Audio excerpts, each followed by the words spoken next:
how's it going? Just decided to make a quick little video. I want to try to make videos a little bit more consistently. I'm just going to try to make them short and sweet, which is not my forte. I'm going to try though. I am at an unload, so things might start to jostle momentarily here. This has been kind of a weird day. I feel like I'm always saying it's a weird day or a bad day or whatever. I've had some smooth days lately, I have to say, but long, very exhausting days, and I'm really tired right now, and I'm kind of glad it's like a cool rainy day here in Wisconsin, because as soon as I'm done filming this, I'm gonna close my eyes and try to take a little nap. Okay, so I'll show you a picture. So this morning when I got up and was doing my thing and I pre-tripped my truck, I saw this hole in my trailer, and I was like, what? I actually said that. I said, what the fuck? And that was like not the only thing. Also, I didn't get a photo of this, but our company uses those dust covers on the brakes, which I'm not a fan of because it makes it difficult to see the actual condition of the brakes, and they get cracked a lot. And I had already noticed that that one was cracked, and I always, when I see something that's cracked but doesn't have to be like dealt with right away, I just keep an eye on it. Like the inside of my bumper has a big crack in it, and I've been going over some rough ass roads lately. I-65 in Kentucky and Indiana, especially Kentucky. I see you. I'm talking about you. Man, that shit is traumatizing to your body and definitely to the truck, I'm sure. This morning, unsurprisingly, the brake cover that had been just cracked, half of it was just hanging off. So I was able to pull it off. Then there was the hole in the trailer, and I was like, what in the fuck? And I'm racking my brain going, did I not see that when I picked up this preloaded trailer? And I thought about it later, and I realized that's absurd. Like, there's no possibility I wouldn't have seen that, because that jumped out at me the second I walked around the corner of the trailer.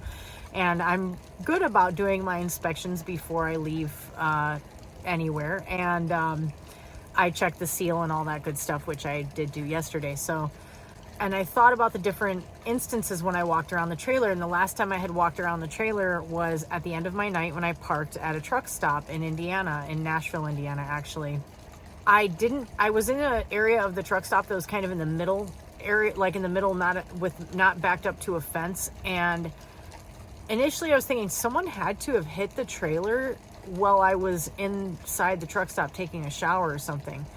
But then I was talking with my friend about it, and he was like, that looks like someone tried to like break a hole in it with a crowbar to see what was inside, or like that's what they did do. And after he said that, I looked at the photo again, and I was like, it kind of does look more like that than it. So I'm curious if, you know, what's your theory? What do you think when you see that damage?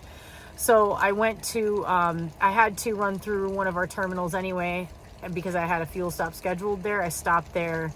And they patched it up, but they didn't fully repair it because that would have required them to break the seal on the load, and they didn't want to do that. So they knew I was going to be headed up by one of our other terminals today. So I'm getting unloaded now, and then I'm going to head over to that terminal and drop this trailer, and then they're going to repair it there. But that was a first. That was a really like significant damage. And what bugged me is when I called and spoke with someone this morning that was in safety, she asked me to like turn on the camera that's in the truck, which I didn't turn it off. I assumed it was like always functioning. I don't touch that thing. One of the things I don't like at this company is that they have, I don't have a total issue with inward facing cameras as long as they're event recorders. However, we all should know in this day and age, any recording device whatsoever, phone, dash mount, dash cams, all that stuff, everything is completely fucking hackable. So someone in some other country is probably watching me pee in my truck so at some point, and I really don't care. I probably should, but I don't. The thing I don't like, though, that I find to be an invasion of privacy is that they also record audio, which I don't agree with that at all. I don't think it's necessary to record audio to capture a driver's actions in accident situations. So I don't like that. But anyway, she had me like press something. I didn't even know it was a button. I didn't know what I thought it was because I don't touch the camera. And then I thought, does she think I'm making it up that like does she think I caused the damage but I'm trying to get out of it? And I was like, I hope not, because I'm the kind of person that will immediately tell on myself. Like, I don't see the point in lying. I don't understand when people don't tell the truth. It doesn't make sense to me. The truth is not that hard. It's like, so like ego, who gives a shit? Like, you're human, you made a mistake. Okay, great. Move on with your life, right? I don't know. That's the way I look at it. But also though, I take pride in the fact that I've gotten much better at maneuvering and backing. And when you get to a certain point, when you've been driving for almost a year, about a year as I have, you start to have such a more accurate sense of the amount of space that you need, that when you're getting close enough to something that you think you could possibly bump into it, you're going to get out and look if you have any doubt, and you can feel it, like you just know. So I don't take chances like that. Like when I think I will be honest and say there have been times when I should have probably gotten out and looked when I was trying to back a trailer in between in a tight row of trailers at like a DC or something. And the back corner of my trailer was like touching another trailer, and I had to like ease out of it real quick, you know. But that's like the worst thing that's happened. I shouldn't even let that happen though. Like, to me, being a good driver means taking the time and making the effort to avoid such instances. So anyway, that happened.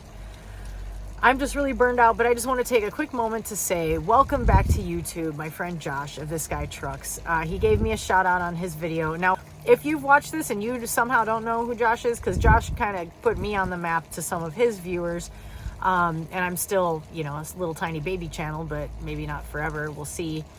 He mentioned in his video today that, you know, sometimes you don't want to acknowledge that you're trying to be a presence, or that you're looking at the comments and the likes and stuff, but I'm not shy. I am looking for that stuff, and my ultimate goal would be to make money on YouTube, but there's a lot of things I don't do that would make that more likely. So I don't know, I could put forth more effort. One thing I don't do that would help me is put out a bunch of like negative, angry, bitchy content. Like, I definitely complain enough, but I also am not interested in having a drama channel, and drama channels get a lot more views, let's be honest. So maybe I'll never make a buck off of it, but at least I'll document my shit and the things I'm learning, and hopefully help somebody along the way. Anyway, welcome back to Josh. I also want to give a shout out to, go follow his channel, This Guy Trucks, if you somehow don't know who he is. His content is always interesting. And then my good friend Dirk of Dirk Trucks, D-I-R-K, Dirk, awesome person. Keep an eye out for him. He's going to have a channel launching again soon. Actually, he might still, I think he still has content up from before, but he's going to be starting a new role soon. And I always tell him, like, I want to see your channel really get out there, because he is someone I consider my mentor in this field. I don't know how I would have gotten through this year without his help. That is 100%, like, I'm incredibly grateful to him.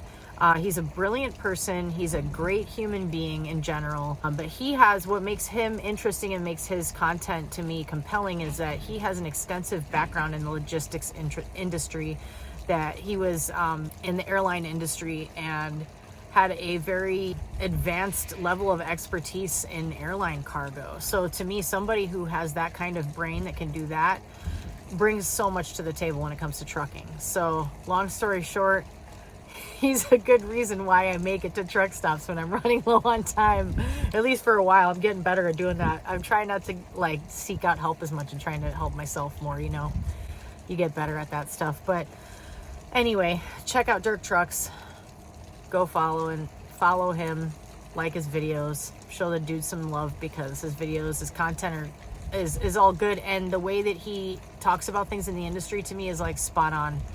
And then go follow This Guy Trucks, and follow me and like me and do all that silly shit, because we like that, and it encourages us to keep trying to make content when we're working 12 plus hours a day, feeling beaten down and like sick of hearing ourselves think about trucking or talk about trucking or any of that. So that's all I got for you. Thank you so much for watching, and I'll catch you on the next one.